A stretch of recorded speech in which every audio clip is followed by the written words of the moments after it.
漫威电影之所以受人喜爱，除了剧情精彩、角色刻画深植人心，更创造许多经典台词，让影迷为之着迷。其实有不少戏份都是演员即兴改编，除了众所皆知的小劳勃道尼最爱不按牌理出牌，汤姆霍兰德也曾经主动加词，让电影有加分效果。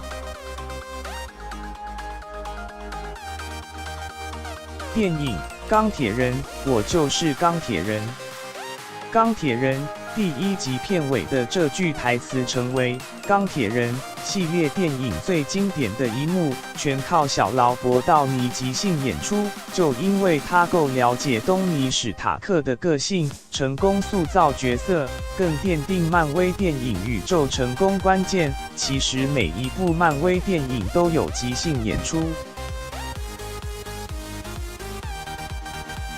电影《复仇者联盟：无限之战》，我不想要离开，拜托，我不想离开。蜘蛛人抱着钢铁人，一边喊着不想离开，同时却化成灰。令人心碎的画面全是汤姆·霍兰德现场脱稿演出，逼哭观众的眼泪。不过多数的搞笑画面，其实也是靠演员现场发挥才能得到加成效果。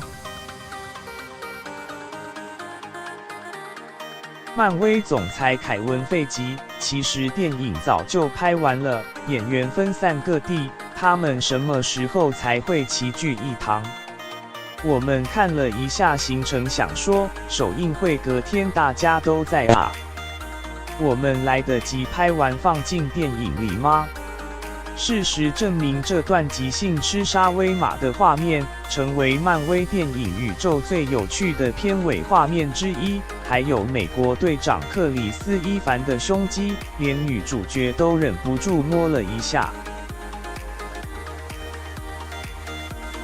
影星海莉·艾特沃，那是我第一次见到她，也是第一次离她这么近，所以我就忍不住轻轻地摸了一下。漫威电影宇宙历经10年，创造无数个经典台词和纪录，演员的即兴演出也造就漫威英雄在影坛的高人气和地位。